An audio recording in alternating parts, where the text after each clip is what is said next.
চট্টগ্রামের বাণিজ্যিকভাবে গুরুত্বপূর্ণ OR নিজাম রোড আবাসিক এলাকা। এই জমিটি একটি রাষ্ট্রায়ত্ত ব্যাংক ঋণ খেলাপির দায়ে নিলামে তুলেছে। ব্যাংকের প্রকাশিত নিলাম বিজ্ঞপ্তি অনুযায়ী এটি একটি খালি জমি, যার বিপরীতে বকেয়া ঋণ আদায়ের লক্ষ্যে এটি নিলামে তোলা হচ্ছে।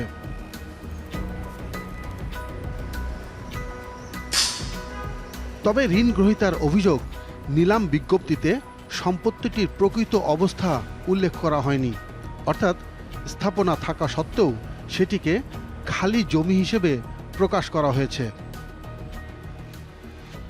আমার পেছনে যে স্থাপনাটি দেখা যাচ্ছে স্পষ্টত এটি একটি 5 তলা ভবন, কিন্তু পত্রিকায় প্রকাশিত এই নিলাম বিজ্ঞপ্তিতে যার কোনো উল্লেখ নেই। বাস্তবতার সাথে নিলাম বিজ্ঞপ্তির কেন এই পার্থক্য তা জানতেই আমাদের এবারের অনুসন্ধান। নিলাম সংক্রান্ত নথি পর্যালোচনায় দেখা যায় এই সম্পত্তিটির নিলাম প্রক্রিয়ায় অংশ নিয়েছেন 2 জন দরদাতা। অদ্ভুত হলেও সত্য যে দরপত্রের সঙ্গে জমা দেয়া পে অর্ডারের বিশ্লেষণে দেখা যায় 2 জন দরদাতার পে অর্ডার ইস্যু করা হয়েছে একই ব্যাংক শাখার একই অ্যাকাউন্ট থেকে। দরপত্রের আবেদনের ফরম্যাট, আবেদনের তারিখ সবই এক। মাহমুদ হুসাইন, ব্যাংকিং আইন বিষয়ে বেশ গবেষণা আছে তার। ব্যাংকিং সেক্টরে বেশ সুনাম আছে এই হিসাব নিরীক্ষকের। নিলামের জটিল বিষয়টি নিয়ে আমরা হাজির হই তার সামনে। যেহেতু ওখানে একটা 5 তলা বিল্ডিং আছে, তো এটা বাদ দেয়া, এটা কিন্তু স্বাভাবিকভাবে আপনার চোখ এড়িয়ে গেছে, এটা হওয়ার কথা না। তো সেটা বাদ গেল কিভাবে, এটা আশ্চর্যজনক বিষয়, এবং এখানে সন্দেহ ওটা অস্বাভাবিক না। অদ্ভুত হলেও সত্য যে এমনই অস্বাভাবিক ঘটনা ঘটেছে বন্দর নগরী চট্টগ্রামে। পুরো 5 তলা ভবনকে গায়েব করে পত্রিকায় প্রকাশ করা হয় নিলাম বিজ্ঞপ্তি। আমাদের অনুসন্ধানে বের করে নিয়ে আসি এর পেছনের কুশীলবদের। মুখোমুখি হয়েছি পুরো চক্রের। সেই চক্রের সাথে আপনাদেরও পরিচয় করিয়ে দিব। তার আগে দেখাতে চাই আরও একটি ঘটনা। তথ্য গোপন করে কিভাবে ব্যাংক ও গ্রাহক মিলে অন্যের নামে থাকা সম্পত্তি বন্ধক রেখে ঋণ নিয়ে নেয়। অনুসন্ধানটা শুরু করা যাক চট্টগ্রামের মুরাদপুর থেকে। 2018 সালে আল কবির টাওয়ারের এই ভবনটি বন্ধক রাখা হয় ডাচ বাংলা ব্যাংকের মুরাদপুর শাখায়। প্রায় 15 কোটি টাকার ঋণ নেওয়া হয় আল কবির টাওয়ার, স্টার প্যাডিং ও স্টার ফোম ইন্ডাস্ট্রিজ লিমিটেডের নামে। নথি বলছে আল কবির টাওয়ারের একক প্রোপাইটর মোহাম্মদ হারুন, আর 2টি কোম্পানির পরিচালক 4 জন। তারা হলেন মোহাম্মদ হারুন, তার স্ত্রী জান্নাত শিরিন, নোমান বিন কবির এবং মরিয়ম বেগম। কিন্তু অভিযোগ উঠেছে এই 4 জন মিলে ঋণ নিলেও পাওয়ার অব অ্যাটর্নি মূলে এই সম্পত্তির দাবিদার অন্যজন। নাম মোহাম্মদ আব্দুল আলিম চৌধুরী। বর্তমানে তিনি প্রবাসে আছেন। অনলাইনে আমরা তার সাথে যোগাযোগ করি। আপনি কিভাবে এই পরিবারের কাছ থেকে তাদের সম্পত্তির আমমুক্তার নাম পেলেন? 2000 সালে অ্যাকচুয়ালি তাদের পরিবারের বড় ছেলে হারুনকে তাদের ফ্যামিলির পক্ষ থেকে সব দেখভাল করার জন্য পাওয়ার দেওয়া হয়। পরবর্তীতে ওনার করাপশন এবং বিভিন্ন কারণে ব্যাংকের যাবতীয় অনেক ওদের ক্ষতি হয়, ঋণগ্রস্ত হয়। ওই সময় আমাকে 2005-এ ফ্যামিলির সবাই রিকোয়েস্ট করে তাদেরকে ওই সিচুয়েশনে হেল্প করার জন্য আমার অনুকূলে দেওয়া হয় আর কি ওই সময়। 2005 সালে সত্যি কি তাকে পাওয়ার অব অ্যাটর্নি দিয়েছে, নাকি কোনো রহস্য আছে? বিষয়টি স্পষ্ট হতে আমরা হাজির হই চট্টগ্রাম জেলা সাব রেজিস্ট্রার কার্যালয়ে। এখানে এসে 2005 সালে সেই পাওয়ার অব অ্যাটর্নির দলিলটি পাওয়া গেল। দলিলের তথ্য বলছে হারুন পরিবারের 10 জন মিলে আলিম চৌধুরীকে পাওয়ার অব অ্যাটর্নি দিয়েছেন। এখন প্রশ্ন হলো, আলিম চৌধুরীর নামে পাওয়ার অব অ্যাটর্নি থাকার পরও একই সম্পত্তি বন্ধক রেখে ব্যাংক কিভাবে অন্যদের ঋণ দিয়ে দিল? ডাচ বাংলা ব্যাংকের মুরাদপুর শাখার ম্যানেজারের মুখোমুখি টিম 360 ডিগ্রি। ওনারা এই যে আলিম চৌধুরীকে যে পাওয়ার দিয়েছেন, ওই পাওয়ারগুলো ক্যান্সেল করছে। তো ওই অনুযায়ী আমরা 2016 সালে যারা ওনার মালিক, মানে ভাই বোন মনে হয় 7-8 জন আছে, 7-8 জন বা 9 জন ভাই বোন সবাই মিলে তারা 2 ভাইকে পাওয়ার দিছে, হারুন সাহেব আর একটা হলো মামুন সাহেব, দুজনকে পাওয়ার দিয়ে ওই দুজনে ওদের ওই পাওয়ার মূলে আমাদের ব্যাংকে এটা মর্গেজ দিছে। ব্যাংক তো বলছে পাওয়ার অফ অ্যাটর্নি বাতিল করা হয়েছে, তাহলে আলিম চৌধুরী কি আমাদের কাছে 2009 সালের তথ্য গোপন করেছেন? এখানে চিটারি করছে, সেটা হচ্ছে ওনাদের ইস্যু। ওনারা দাতা হিসেবে আর আমি গ্রহীতা হিসেবে উভয়ে সম্মতি লাগবে। অ্যাকচুয়ালি এককভাবে এটা করা সম্ভব না। কার কথা সত্য? আমরা আবারও চট্টগ্রাম জেলা রেজিস্ট্রার কার্যালয়ে। এবার পাওয়া গেল সেই 2009 সালের দলিল। 2005 সালে 10 জন মিলে পাওয়ার অফ অ্যাটর্নি দিলেও 2009 সালে সেটি বাতিল করেছেন 6 জন। তখন সবাই জীবিত থাকলেও বাকি 4 জনের স্বাক্ষর নেই। পাওয়ার অফ অ্যাটর্নি এভাবে একতরফাভাবে এক পক্ষ বাতিল করতে পারে কিনা জানতে হাজির হই চট্টগ্রাম জেলা রেজিস্ট্রারের সামনে। তিনি আনুষ্ঠানিক বক্তব্য দিতে রাজি না হলেও আইনের বেশ কিছু ফাঁকফোকর তুলে ধরলেন। পাওয়ার অফ অ্যাটর্নি আইনটা হয়েছে 2012-তে। আচ্ছা, এটা কার্যকরী হয়েছে 2015-তে। ওকে। যার জন্যে 2005 বা 9-এ পাওয়ার অফ অ্যাটর্নি বাতিলের ক্ষেত্রে নোটিশের কোনো বিধান ছিল না। ওকে। তখন আইন ছিল যিনি পাওয়ার দিয়েছেন হ্যাঁ। তিনি যে কোনো সময় এটা প্রত্যাহার করতে পারতেন। ওকে, একতরফাভাবে এটা করা যায়। প্রত্যাহার করতে পারতেন। হাসান আলী হোসেন রেজিস্টার দলিল নিয়ে দীর্ঘদিন ধরে কাজ করেন তিনি। জানা আছে দলিল সংক্রান্ত আইন কানুনও। জানতে চাই 2009 সালে চাইলেই কি একতরফাভাবে পাওয়ার অফ অ্যাটর্নি বাতিল করা যেত? এককভাবে কিভাবে ক্যান্সেল হয়? তখন তো এককভাবে ক্যান্সেলের কোনো আইনই ছিল না। এই যে এককভাবে কোনো পাওয়ার ক্যান্সেলের আইন ছিল না, যে কারণে সরকার পাওয়ার অফ অ্যাটর্নি আইন 2012 এবং পাওয়ার অফ অ্যাটর্নি বিধিমালা 2015 প্রণয়ন করেন এবং পাওয়ার অফ অ্যাটর্নি আইন 2012 1 জুলাই 2013 সাল থেকে বাংলাদেশে কার্যকর। এর পূর্বে যদি কেউ এককভাবে কোনো পাওয়ার ক্যান্সেল করে তাহলে ওই ক্যান্সেলকৃত দলিলের কার্যকারিতা আইনের দৃষ্টিতে অকার্যকর, কারণ তখন তাই আইনই তৈরি হয়নি। কোনো পাওয়ার ক্যান্সেল করতে হলে দাতা এবং গ্রহীতা উভয় পক্ষকে সাব রেজিস্ট্রারের সামনে গিয়ে সমঝোতার ভিত্তিতে পাওয়ার ক্যান্সেল করতে হতো।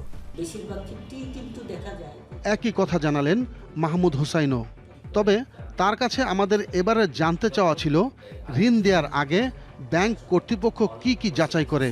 প্রথমত আমাদের চিন্তা করতে হবে যে যখন ঋণ দেয় তখন হচ্ছে যে ব্যবসা প্রতিষ্ঠানের জন্য ঋণ দিল ওই ব্যবসা প্রতিষ্ঠান এই ঋণ পাওয়ার যোগ্য কিনা। সেকেন্ডারি কনসিডারেশন, যখন আপনি বন্ধক দিলেন, বন্ধকি সম্পত্তি, তখন আপনার দেখতে হবে এই সম্পত্তিটা নিষ্কণ্ঠক কিনা, এই সম্পত্তির মালিকানাটা ঠিকঠাক আছে কিনা। এবং এজন্য প্রতিটা ব্যাংকের কিন্তু প্যানেল লয়ার আছে, তারা কিন্তু ডকুমেন্টেশনগুলো চেক করে। অনেক সময় কিন্তু রেজিস্ট্রি অফিস থেকে নন এনকাম্বারেন্স একটা সার্টিফিকেটও নেয়, যে এখানে আমরা ডকুমেন্টে যা দেখতে পেয়েছি রেজিস্ট্রি অফিস ওটা নিশ্চয়তা দিয়ে দেয় যে এই প্রপার্টি অন্য কোথাও বন্ধক নাই বা অন্য কারোর কাছে বিক্রি করা নাই। এসব বিষয় কি যাচাই বাছাই করেছিল ব্যাংক কর্তৃপক্ষ? আমরা এবার হাজির হই ডাচ বাংলা ব্যাংকের রিজিওনাল কর্মকর্তার সামনে। কারো পাওয়ার অফ অ্যাটর্নি থাকলে সেখানে তো অন্য কেউ এসে আরেকটা দিয়ে এটা মর্টগেজ নিতে পারে না, পারে কি? মানে পাওয়ার একবার থাকলে এটা হ্যাঁ, এটা আসলে ওটা এগুলো তো আইনগত ব্যাপার, মানে উকিলে বলবে সব। হ্যাঁ, মানে তা উকিলে উকিল তো আমরা তো বলবে। ওগুলো আমরা দেখি আমাদের সাইডটা। অভিযোগ এখানেই শেষ নয়। ব্যাংকের বিরুদ্ধে আরও অভিযোগ নিয়ে হাজির হলেন আব্দুল আলিম চৌধুরী। আমার পাওয়ার অফ অ্যাটর্নি মিলে 2006 সালে ওনাদের সাথে আমার চুক্তি হয়, আপনার ভাড়াটিয়া চুক্তি হয়। এটা 16-তে এটা ক্যান্সেল হওয়ার কথা, ফার্দার নতুন আসার কথা, কিন্তু ওনারা ফার্দার কোনো আমার কাছে রিনিউয়ালের জন্য আসে নেই। ওনাদেরকে আমরা বেশ কয়েকটা নোটিশ দিছি যে ভাড়াটিয়া সম্পর্কে জানাতে, পত্রিকায় বিজ্ঞাপন দিছি, আইনগত সতর্কীকরণ বিজ্ঞপ্তি দিছি। কোনো অজানা কারণে ব্যাংক টোটালি কোয়াইট ছিল। আমরা আবারও ডাচ বাংলা ব্যাংকের মুরাদপুর শাখায়। বিভিন্ন সময় নোটিশ দেওয়া হয়েছে, পত্রিকায় দেওয়া হয়েছে। আসছে তো ওনারাও তো নোটিশ দিছে, ওই নোটিশের বিপরীতে আবার হারুন সাহেবেরাও কিন্তু নোটিশের প্রতিবাদ দিচ্ছে। আপনারা তাহলে কি নীরব কেন? যদি কোর্ট আমাদের থেকে ওই ধরনের ডিসিশন চায় সেক্ষেত্রে তো আমাদের লিগ্যাল অ্যাডভাইজার ওটার দিবে, আমাদের গ্রাউন্ডে কি কি আছে না আছে ওগুলো তদন্ত করে বলবে। হারুন সাহেবকে খুঁজতে তার একটি প্রতিষ্ঠানে টিম 360 ডিগ্রি। হারুন ভাই কি আছেন? না উনি নেই, তুই ফোনে কল দেন না। ফোনে কল দেই নাই, কালকে একবার ওনাকে সাথে কথা হয়েছিল, তখন উনি কয়জন আসছে? বলছিল আমার ওনার সাথে একটু কথা আছে, তাহলে ফোনে কথা বলে না। ফোনে কথা বলে নেব। এখানে তাকে পাওয়া গেল না। এবার হাজির হলাম হারুন সাহেবের স্ত্রী জান্নাত শিরিনের প্রতিষ্ঠানে, যিনি ওই দুটি কোম্পানির একজন পরিচালক। জান্নাত শিরিন এই ব্যাংকের একজন ঊর্ধ্বতন কর্মকর্তা। ব্যাংকের ফাঁকফোকর বেশ ভালোই জানা আছে তার। সবকিছু জেনে অন্যের নামে থাকা সম্পত্তি দিয়ে ঋণ নিলেন কিভাবে? জান্নাত আপার সাথে একটু দরকার ছিল, আমরা একটা বিষয় জানতে চাই ওনার কাছ থেকে। তো উনি কি এই টাইমে সাধারণত বাইরে বাসায় যায়? না না, উনি বাসায় নাকি কি প্রবলেম হয়েছে, বাসায় চলে গেছে বাসায়। আমাদের আসার খবর পেয়ে পেছনের দরজা দিয়ে বেরিয়ে গেছেন তিনি। মোবাইল ফোনে কথা হয় তার সাথে। এই কোম্পানির একজন ডাইরেক্টর স্টার প্যাডিং এর, সেই জন্য আপনার সাথে দেখা করতে চাচ্ছিলাম। না, এরকম তো আমি কারোর সাথে দেখা করব না। কেন? যে আপনি যেহেতু একটা ব্যাংকে চাকরি করেন, আপনি কি আরেকটা কোম্পানির ডাইরেক্টর হিসেবে সেই কাজগুলো করতে পারেন কিনা, যেহেতু ফাইন্যান্সিয়ালি আপনি। না, আমি ওখানে ইয়েতে নাই, সিনে নাই। কিন্তু আপনার নাম কিন্তু আপনার ডাইরেক্টর হিসেবে আছে। হ্যাঁ হ্যাঁ, আছে তো। তো আপনি আপনি আমার হাজবেন্ডের সাথে কথা বলেন, সেটা বেটার হয়। ঠিক আছে? এবার মোবাইল ফোনে কথা হলো আরেক পরিচালক মরিয়ম বেগমের সাথে। আপনারা আগের একটা আমমুক্তার নামা থাকার পরেও কিভাবে আবার এই কোম্পানিগুলোর নামে ঋণ নিলেন? মানে আপনাদের নামে যে ঋণ হয়েছে ডাচ বাংলা ব্যাংকের মুরাদপুর শাখায় আল কবির টাওয়ার এবং এই দুইটা নামে, এই ঋণ দুটো কিভাবে নিলেন আপনারা?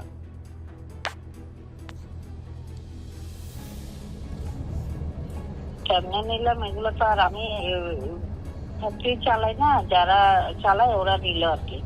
তাহলে মূলত কে চালায় আসলে? চালায় আমার ভাসুর। এখন ওটাই আমার ইয়ে করতে হবে যে মানে কেমনে নিল, নিচে কিভাবে, ওটা আমি জানতে চাই আর কি। তিনি নিজেও জানেন না তার নামে ঋণ তোলা হয়েছে। আমরা আরও একবার চেষ্টা করব হারুন সাহেবের সাথে দেখা করার। চট্টগ্রামের চকবাজার এলাকা, এই বাড়িতেই থাকেন মোহাম্মদ হারুন। দীর্ঘক্ষণ অপেক্ষার পরও গেট খুলতে নারাজ বাড়ির দারোয়ান।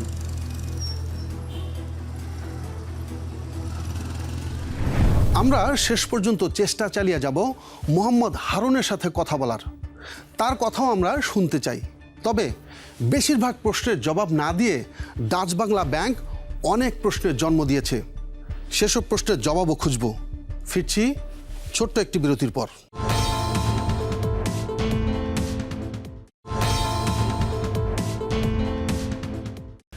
ঋণ দেওয়ার আগে একটি ব্যাংক অনেকগুলো ধাপ পাড়ি দেয়। গ্রাহকের ঋণ পরিশোধ করার ক্ষমতা থেকে শুরু করে বন্ধকি সম্পত্তির যাচাই বাছাই। আপনি যখন 10 লাখ টাকা ঋণ নিতে যাবেন তখনই বুঝবেন কত দলিল দিতে হয়, কত জেরার মুখে পড়তে হয়। আর অন্যের নামে পাওয়ার অফ অ্যাটর্নি থাকার পরও এই ব্যাংক দিয়ে দিয়েছে 15 কোটি টাকা। পুরো ঘটনা জানতে হলে আমাদের আরও 25 বছর আগে ফিরে যেতে হবে। কবির আহমেদ ছিলেন চট্টগ্রামের একজন স্বনামধন্য ব্যবসায়ী। তাকে অনেকে চেনেন কবির শেঠ নামে। 3 ছেলে, 6 মেয়ে ও 1 স্ত্রী রেখে মারা যান কবির শেঠ। এরপর পরিবারের পক্ষ থেকে পাওয়ার অফ অ্যাটর্নি দিয়ে 2000 সালে সমস্ত ব্যবসা ও স্থাবর অস্থাবর সম্পত্তি পরিবারের বড় ছেলে হারুনকে দেখভালের দায়িত্ব দেওয়া হয়। এক পর্যায়ে ব্যাংক ঋণে জর্জরিত হয়ে ব্যবসা হারাতে থাকেন। 2005 সালে এসে অবস্থা খুব নাজুক হলে তারা হাজির হন চট্টগ্রামের আরেক ব্যবসায়ী আব্দুল আলিম চৌধুরীর কাছে, যিনি ওই পরিবারের এক মেয়ের জামাই। পাওয়ার অফ অ্যাটর্নি পেয়ে কি করেছেন আলিম চৌধুরী? প্রায় প্রপার্টি ওদের ছিল, ব্যাংকের নিলাম হচ্ছিল ওই পজিশনে। প্রথমে আমার নিজস্ব আমার বিজনেসের টাকা দিয়ে আমি প্রথমে প্রপার্টিগুলো রিলিজ করার পর বিভিন্ন ব্যাংক থেকে পুনরায় লোন নিতে হয়। কারণ আমি অ্যাকচুয়ালি ওদের ওই পজিশনে ছিলাম যে আমাদের 100% আমার ওন ফিনান্স থেকে আমি ওদেরকে সাপোর্ট দিতে পারি। এইভাবে ওদের ফ্যাক্টরি বন্ধ ছিল, ওদের বিজনেস বন্ধ ছিল, এগুলো আমি সব রান করি। 3 বছর পর নিজের পাওনা নিতে গেলে একের পর এক সময় নেন হারুনের পরিবার। ওরা বিভিন্ন রকম তালবাহানা শুরু করছিল, আজকে দিবে কালকে দিবে, বিভিন্ন সময় ডেটও দেয়। ডেট দেওয়ার পর অ্যাকচুয়ালি ওরা ওটা অনার করে না। এইভাবে করতে করতে 2011 সালে গিয়ে ওনারা সহ টোটাল 7 জন একটা আরবিট্রেশন হয়। সব কিছু দেখার পর ওনারা অ্যাকচুয়ালি তখন ডিসাইড হয় যে আমার প্রাপ্য 18 কোটি টাকা। 2011 সাল থেকে 2026 দীর্ঘ 15 বছরে সেই 18 কোটি টাকার সুদে আসলে এখন হয়েছে 213 কোটি টাকারও বেশি। আর সেই সমঝোতাকারীদের একজন লিয়াকত আলী চৌধুরীর সামনে হাজির হই আমরা। যখন আপনারা এই সমঝোতা চুক্তিতে ছিলেন, হ্যাঁ, তখন আপনারা জানতেন কিনা যে আগের পাওয়ার অফ অ্যাটর্নিটা ক্যান্সেল হয়েছে? কিছু মনে নেই। আমরা চেষ্টা করে দিয়েছিলাম যে মানে ইমিকেবল সেটেলমেন্ট করার জন্য। 9 সালে যে ওনারা ক্যান্সেল করছেন এটা ওনারা সমঝোতাকারী যারা ছিলেন তাদেরকেও জানায়নি, তারাও জানতেন না অবশ্যই, এবং তারা আমি তো জানিই না। সমঝোতা চুক্তি অনুযায়ী 2012 সালে আমি একটা জমি আমার কোম্পানির নামে হস্তান্তর করি এবং সেই জমি দিয়ে ব্যাংক থেকে আমি আমার নামে ঋণও গ্রহণ করি। এর পরিপ্রেক্ষিতে এই সম্পত্তি এবং আমি যে ব্যাংক থেকে ঋণ নিয়েছি সেটা এখন প্রশ্নবিদ্ধ হয়ে গেছে। সহজভাবে বললে তারা আমার পাওনা পরিশোধ তো করেনি, বরং জাল ও গোপন দলিলের মাধ্যমে আমাকে বড় আর্থিক ও আইনি ঝুঁকির মধ্যে ফেলেছে। আলিম চৌধুরীর অভিযোগ, তথ্য গোপন করে জাল জালিয়াতির মাধ্যমে সম্পত্তি বিক্রির পায়তারা করছে হারুনের পরিবার। সো ওনারা অ্যাকচুয়ালি অল দ্য ওয়ে তারা ট্রাই করছে কীভাবে মানে পেমেন্টটা আমাকে না দিতে হয়। তো বিভিন্ন জাল জালিয়াতির ওনারা আশ্রয় নিছে। রিসেন্টলি আমরা এটা রিকভার করি। রিকভার করার পর আমরা এটা আইনগত ব্যবস্থা নিই। মামলাটি তদন্ত করছে police bureau of investigation PBI. জানতে হবে মামলায় কি পেলেন তদন্তকারী কর্মকর্তা। আব্দুল আলিম চৌধুরী আর মোহাম্মদ হারুন, এদের নামে মনে হয় একটা মামলা আপনার আওতায় তদন্তাধীন আছে। এটার ফাইনাল বা কোনো কিছু আপনারা পাইছেন কিনা? ফাইনাল এখনো পাওয়া যাচ্ছে না, বলতে এখনো ওই মূল ডকুমেন্টারি এখন গ্যাপ আছে। আমি কি বিভিন্ন তথ্য চাইছি রাজবাংলা ব্যাংকে, তো ব্যাংক থেকে তথ্যগুলো আসলে মোটামুটি একটু কভার আপ হতে পারবে। দীর্ঘ 6 মাসেও তথ্য সংগ্রহ করতে না পারা নয়, এটি ইচ্ছাকৃত বিলম্ব বলে দাবি করেছেন বাদী পক্ষের আইনজীবী। ওনারা যদি আরও বেশি বিলম্ব করেন তাহলে আমরা জিনিসটা আদালতের নলেজে দিব, অথবা এখানের মধ্যে দেখা যায় যে যদি কোনো দুর্নীতি জড়িত হয়েছে, কোনো বেআইনি কিছু হচ্ছে, তাহলে আমরা এটা প্রয়োজনে দুদকের নিকট একটা আবেদন করব। পাওয়ার অফ অ্যাটর্নি বাতিলের মামলাও তদন্ত করছে একই সংস্থা। তবে সেই তদন্তকারী কর্মকর্তা সেদিন অফিসে ছিলেন না। অনুসন্ধান করতে গিয়ে আলিম চৌধুরীর বিরুদ্ধেও বিস্তর অভিযোগ পাওয়া গেল। আপনার বিরুদ্ধে অভিযোগ রয়েছে যে আপনি বিপুল অঙ্কের টাকা বিদেশে পাচার করেছেন। একটি দৈনিকে ছবিসহ প্রতিবেদন প্রকাশিত হয়েছে। আমি নিউজটা নিজেও দেখছি। সো নিউজটা অ্যাকচুয়ালি ইন্টেনশনাল, আমার কিছু অতি শুভাকাঙ্ক্ষীদের দ্বারা করা। আমার টোটাল অ্যাকচুয়াল লাইবিলিটি হচ্ছে 150 কোটি টাকার মতো। এখন এইটার উপর ইন্টারেস্ট যদি দিয়ে থাকে, এটা যদি 200 হয় বা 300 হয়, 500 হয়, 1000 হোক, ইন্টারেস্ট তো আমি ড্র করি নাই। আমার বিজনেসগুলোই গভর্নমেন্টের সাথে অভিবাসন ক্ষেত্রে, যেটা আমি গভর্নমেন্টের সাথে অ্যাডভাইজারি এবং এটা ইমপ্লিমেন্টেশনের কাজ করি। এইসব কারণেই বিভিন্ন রাষ্ট্রপ্রধানদের সাথে আমার বৈঠক হয়, দেখা হয়, ছবি হয়তো বা এসছে। এইগুলোই ওনারা এইভাবে দিয়ে পাচারকারী 600 কোটি টাকা এই জিনিসপত্রগুলো পত্রিকায় এসছে। আলিম চৌধুরী তো অভিযোগ খণ্ডালেন, এবার হারুন সাহেবের বক্তব্য জানা জরুরি। জানতে হবে পাওয়ার অফ অ্যাটর্নি গোপনে বাতিল করলেন কেন, কেনই বা ব্যাংকে সম্পত্তি বন্ধক রেখে কিংবা ভিটে বাড়ি সহ সব সম্পত্তি বিক্রি করে দিচ্ছেন। আমরা আবারও চকবাজার এলাকায়।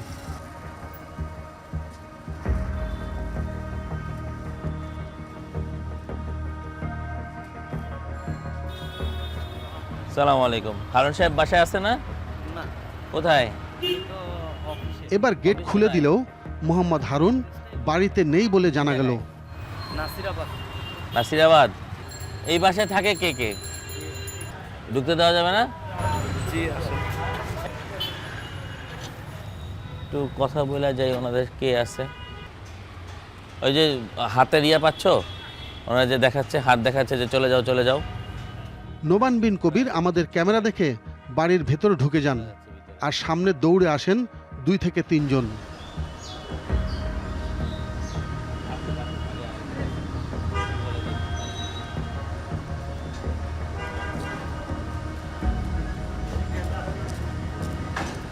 আপনি কি মিস্টার হারুন?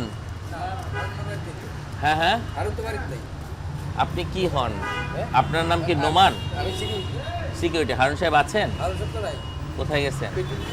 ফ্যাক্টরিতে নাসিরাবাদ। আর নোমান সাহেব? উনি তো এখানে দাঁড়ায় ছিলেন না?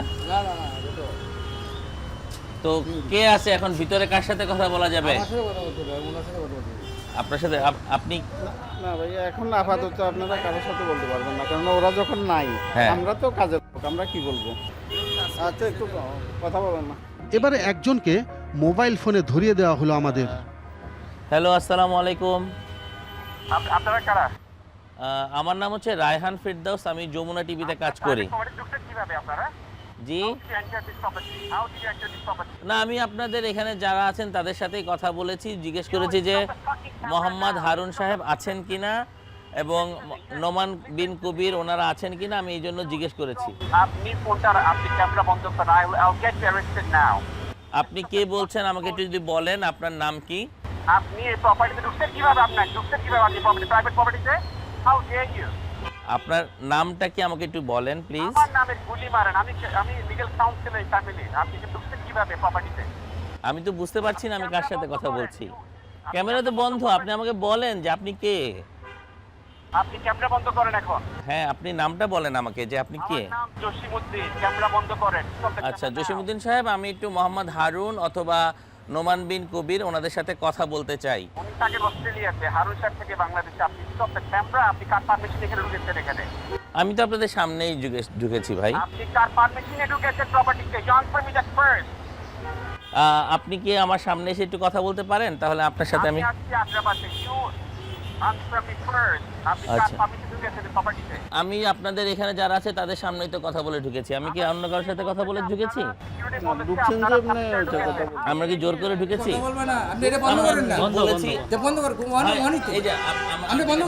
আরে ভাই, বন্ধই তো। আপনি আমার দিকে তাকান।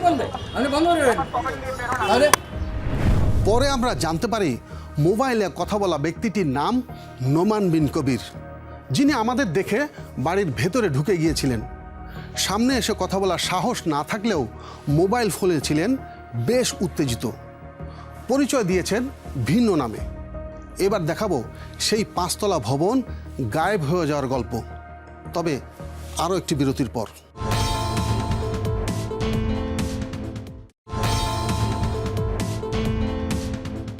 ব্যাংক গ্রাহক থেকে সুদে আসলে টাকা পাবে 24 কোটি।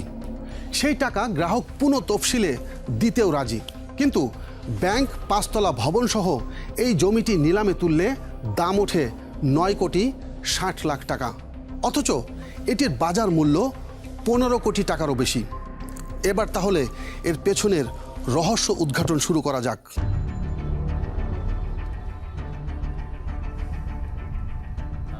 পাঁচতলা ভবনের তথ্য গোপন করে নিলাম তোলার কারণটা কি জানা জরুরি। সেজন্য আমরা হাজির হই সোনালী ব্যাংকের আগ্রাবাদ কর্পোরেট শাখায়। এ বিষয়ে ব্যাংকের এই কর্মকর্তা আনুষ্ঠানিকভাবে বক্তব্য না দিলেও জানালেন এটা ব্যাংকের অনিচ্ছাকৃত ভুল। মানে ভিটি জমি লেখা, শুধুমাত্র 5 তলা ভবন কথাটা উল্লেখ নেই। তো তখন আমরা কথা বলতে আসছিলাম যে আসলে এটা কেন হইলো। তো ভাইরা পরে অ্যান্সার দিছিলেন যে যখন এটা জমা হয়েছিল তখন এটা ভিটি জমি এইভাবেই জমা হয়েছিল এটা, এবং ওনার একটা অ্যান্সারও তৈরি করছেন। তো আমি বললাম যে তাহলে কি আমি সেই অ্যান্সার, মানে ও আর নিজাম রোডে না না, আপনারা যে ভিটি ভূমি দেখলেন এটা কোথায় আছে, কোন কোন ডকুমেন্টে আছে? পত্রিকায়। পত্রিকায়? হ্যাঁ। ওখানে আবার তদস্থিত স্থাপনায় কথাটা বলা নাই, নাই, শুধু ভিটি ভূমি লেখা ছিল। হ্যাঁ, আমি কালকে দেখাইছি ওনাদেরকে। এরকম লেখা ছিল? আচ্ছা, এটা হয়তো এটা প্রিন্টিং মিস্টেক হইতে পারে। বাংলাদেশ ব্যাংকের নিয়ম মেনে টাকা ফেরত দিতে চাইলেও ব্যাংক নিতে রাজি হয়নি, এমনটাই দাবি আব্দুল আলিম চৌধুরীর। সোনালী ব্যাংক আমরা অলরেডি 3 বার ওনাদেরকে ডাউন পেমেন্ট দিয়েছি, কারণ আমরা সুযোগ চাইছি, গভর্নমেন্ট যে প্রদত্ত যে সুযোগ ওইটা আমরা এভিল করতে চাইছি। বাট ভেরি ইন্টারেস্টিংলি ব্যাংক এটা এমন র এক্সকিউজ দেয় যে ওনারা এটা কোনোভাবেই এটা মানে সমাধান করতে চায় না। ফাইনালি ওনারা এটা নিলাম করে। আর নিলামের পুরো প্রক্রিয়া একটি চক্রান্ত বলে দাবি করেছেন তিনি। নিলামটা এটা সাজানো নিলাম, নিজেদের মধ্যে সবাই ব্যাংকের লোকজন সহ আমি বলবো জড়িত হয়ে এই নিলামটা করে। কারণ এখানে একটা জমি দেখা যাচ্ছে, এখানে একটা 5তলা বিল্ডিং আছে, সেখানে ওনারা খালি জমি হিসাবে দেখাচ্ছেন। তারপরে এটার উপর নিলাম করছে, যারা বিট করছেন তারা দেখাচ্ছে একে ব্যাংক একে অ্যাকাউন্ট থেকে একেই লোকজন বিট করতেছেন। এবং ব্যাংকের যেটা ফোর্স সেল ভ্যালু সেটা ব্যাংক ছাড়া আর কেউ জানার কথা না, ইভেন আমিও জানার কথা না, ওইটার সাথে ম্যাচ করে ওনারা এটা বিট করতেছেন। তার কথা সূত্র ধরে আমরা সংগ্রহ করি দরপত্রের সমস্ত নথি। এখানে দেখা যাচ্ছে দরপত্র জমা দিয়েছেন মাত্র 2 জন। সর্বনিম্ন দরদাতা হলেন মীর রাশেদ হোসেন। তিনি জমিটির দর ধরেছেন 5,50,00,000 টাকা। আর দ্বিতীয় দরদাতা হলেন নূর আক্তার। তিনি দর দিয়েছেন 9,60,00,000 টাকা। সর্বনিম্ন দরদাতা মীর রাশেদের সন্ধানে টিম 360 ডিগ্রি। দরপত্রে দেয়া জাতীয় পরিচয়পত্রের ঠিকানা বলছে মীর রাশেদ থাকেন লালখান বাজারে।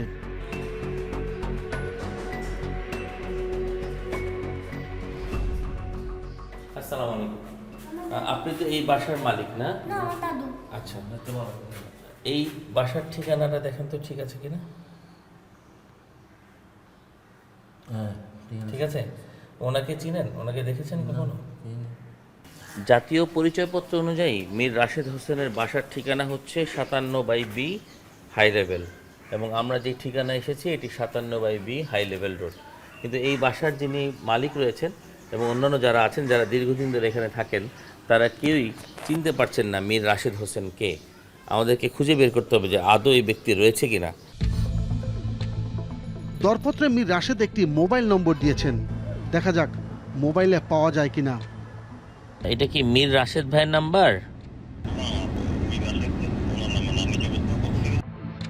ট্রুকলার অ্যাপস বলছে এটি মুসাব্বির নামে এক ব্যক্তির নম্বর। দেখি কৌশলে তাদের কাছাকাছি পৌঁছানো যায় কিনা। তাহলে কি মুসাব্বির ভাইয়ের নাম্বার? ও মুসাব্বির ভাই, আমার নাম হচ্ছে রায়হান। হ্যাঁ, আপনার ওই যে সোনালী ব্যাংকের একটা নিলাম বিজ্ঞপ্তিতে আপনি বিড করেছিলেন তাই না? ওই জন্যই আমরা ওই যে মীর রাশেদ ভাইকে খুঁজছিলাম, তো মনে হলো যে মীর রাশেদ ভাইয়ের নাম্বারই হবে এইটা। স্যার আমি আমার হিসেবে অফিস থেকে ওনার পক্ষ হিসেবে তখন ওটা কাজটা মানে রান করছিলাম আর কি। আচ্ছা, রাশেদ ভাই বা আপনার সাথে কি একটু দেখা করা যাবে? দেখা করে করবেনটা কি, আমরা তো বিট করছিলাম, হয় নাই, আমরা নিয়ে নিছি। কাছাকাছি যাওয়ার পথ বন্ধ হয়ে গেল।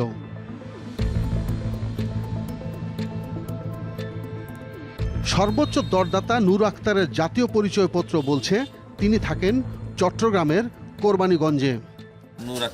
নূর আক্তার বেগম ছিল না? আমার নাম হচ্ছে, বাবার নাম হচ্ছে ইসলাম চৌধুরী। এই যে গত বছর 2025।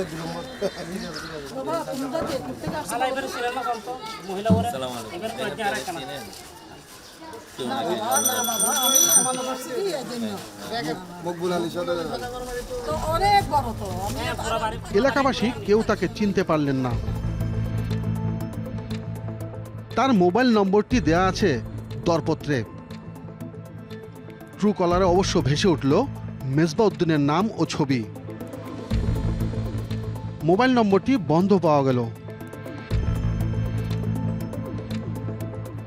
চট্টগ্রাম শহরে টানা 3 দিন খুঁজতে খুঁজতে জানা গেল মীর রাশেদ হোসেন তাহা ফ্যামিলি নামের এক প্রতিষ্ঠানের ব্যবস্থাপনা পরিচালক। যাওয়া যাক তাহা ফ্যামিলিতে।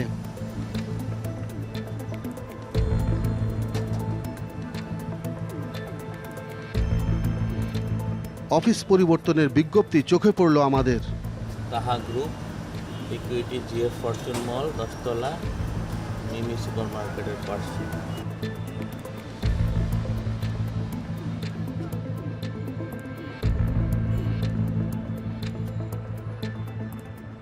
অবশেষে পাওয়া গেল তাহা ফ্যামিলির নতুন কার্যালয়।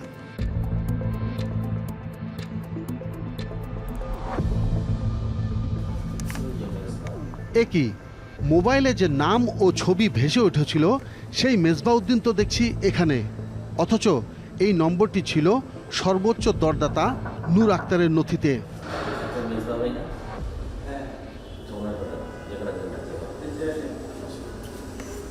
ভাই আপনার নাম মেজবাউদ্দিন না? আমার নাম হচ্ছে রায়হান। আপনারা মনে হয় নূর আক্তার বেগম নামে একটা বিড করেছিলেন সোনালী ব্যাংকের নিলাম বিজ্ঞপ্তি। কি সমস্যা এখন? নূর আক্তার বেগম বিড করেছিলেন। আচ্ছা, এটা আমাদের ওয়ার্কিং প্লেস, তো আমরা একটু কনফারেন্সে বসি প্লিজ। আসেন আসেন আসেন। আপনি কি বিড করেছিলেন তাই তো? On behalf of Noor Akhtar. Right. So Noor Akhtar Begum কোথায়? আমরা একটু ওনার সাথে দেখা করতে চাই। সবকিছুই স্বীকার করলেন তিনি, তবে আরেক কর্মচারী আমাদের সরিয়ে নিতে ব্যস্ত। আসেন না প্লিজ, একটু আসেন আসেন আসেন, আপনি শুয়ে আসেন। অন্য রুমে যেতেই দেখা হয়ে গেল দ্বিতীয় দরদাতার নথিতে থাকা মোবাইল নম্বরের মালিক মুসাব্বিরকে, যার সাথে আমরা একটু আগেও কথা বলেছিলাম। মুসাব্বির ভাই, আপনি তো হচ্ছে মীর রাশেদ হাসানের পক্ষে বিড করেছিলেন সোনালী ব্যাংকে। মীর রাশেদ হাসান কি আপনার আত্মীয় হয়? না, কেন? তাহলে কেন বিড করেছিলেন ওনার পক্ষে? মানে পাওয়ার অফ অ্যাটর্নি এরকম কোনো কিছু দিয়েছেন আপনাকে? মানে কিভাবে আপনারা বিডটা করলেন? ওটা তো পরে কথা বলতে হবে, একটু বসান। আসেন আসেন, ঠিক আছে আসেন। কথার উত্তর না দিয়ে এড়িয়ে যাওয়ার চেষ্টা। অবশেষে এই অফিসেই পাওয়া গেল দ্বিতীয় দরদাতা মীর রাশেদকে। আপনার নাম? পুরো ঘটনা গোপনে ধারণ করতে গিয়ে আমাদের ক্যামেরায় যান্ত্রিক ত্রুটি দেখা দেয়। তারপরও রাশেদের কাছে আমাদের একের পর এক প্রশ্ন। আপনার পক্ষে মুসাব্বির হাসান ফোন নাম্বারটা আছে, যে জন্য আপনাকে আমরা খুঁজে পাচ্ছিলাম না। আর নূর আক্তার বেগমের জন্য যিনি পক্ষে দেওয়া আছেন মেজবাউদ্দিন তালুকদার, দুই ভদ্রলোকে আপনার এখানে অফিসে আছে। আচ্ছা, সো আপনারা দুজনে একই জায়গার লোক। হ্যাঁ, মুসাফির তো এখানেও থাকে, মেজবাও এখানে। সো আপনারা দুজন একই জায়গার লোক কিনা আমি এটা জিজ্ঞেস করতে যাচ্ছি। তার মানে আপনারা দুটা ভাগ করে দিয়েছেন আলাদা আলাদা বিড, কিন্তু আপনারা আসলে এক কোম্পানি না। উনি কেমনে আমার কোম্পানি হয়? তাহলে ওনার পক্ষে কেন মেজবাউদ্দিন তালুকদার নাম দিয়েছে? পক্ষে তো যে কোনো কেউ আসতে পারে। কাগজপত্র দেখে যেটা বোঝা যাচ্ছে যে একই ব্যাংক অ্যাকাউন্ট থেকে দুইজন দরদাতা দুটো কোট করেছে, আবার তারা বললেন যে একই অফিসে চাকরি করে। তো এখান থেকে দেখা যায় যে এই দুইজন দরদাতার মধ্যে একটা যোগসাজশ আছে, এবং যদি দুইটার ভ্যালু দেখেন, একটা ছিল আপনার হচ্ছে 9 কোটি সামথিং, আর একটা 5 কোটি। মানে জিনিসটা অনেকটা মনে হয়েছে যে সাজানো গুছানো, এবং যেখানে এই নিলামকৃত সম্পত্তির উপর স্থাপনাটা বাদ দেওয়া হয়েছে, যেটা স্বাভাবিকভাবে মনে হচ্ছে যে এটা আপনার কোনো ভুল না। তার মানে এখানে মনে হচ্ছে যে এই নিলাম প্রসেসে যারা ইনভলভ আছে তাদেরও হয়তো যোগসাজশ থাকাটা অস্বাভাবিক কোনো কিছু না। মূল জমির মালিক আলিম চৌধুরী এই জালিয়াতির সব ঘটনা তুলে ধরেন অর্থঋণ আদালতে, কিন্তু সেখানে সুরাহা না পেয়ে চলে যান উচ্চ আদালতে। এরপরে আমরা এটা কোর্টের নজর আনি। আমরা চিটংয়ে প্রপার রেমেডি না পাওয়াতে আমরা হাইকোর্টে যাই, এবং সর্বশেষ হাইকোর্ট থেকে অর্ডার দেওয়া হয় বিডারদের বিরুদ্ধে আইনগত ব্যবস্থা নিতে, এবং বিডাররা যে টাকা জমা রাখছেন ওই টাকাটা অ্যাকচুয়ালি চিটং কোর্টে আপনার অর্ডার থাকার পরও চিটং কোর্ট এটা রিলিজ করে দেয়, এবং ওই টাকাগুলো ফেরত আনতে বলা হয়। উচ্চ আদালতের নির্দেশে নিম্ন আদালত পুরো বিষয়টি বাংলাদেশ ব্যাংকে তদন্ত করার নির্দেশ দেন। তবে বাদীর আইনজীবী চেয়েছিলেন বিষয়টি সিআইডিকে দিয়ে তদন্ত করা হোক। তিনি আরও জানান, উচ্চ আদালতের আরও কিছু নির্দেশনা থাকলেও নিম্ন আদালত সেটি গ্রহণ করেনি। তবে আমাদের বিশ্বাস, নিম্ন আদালত উচ্চ আদালতের নির্দেশনার বাইরে যাবে না। দর্শক, আপনাদের কাছে যদি সুনির্দিষ্ট কোনো তথ্য বা অভিযোগ থাকে আমাদের জানাতে পারেন পর্দায় দেখানো মাধ্যমগুলোতে। তবে কথা কিন্তু একটাই, ভালো থাকবেন, ভালো রাখবেন।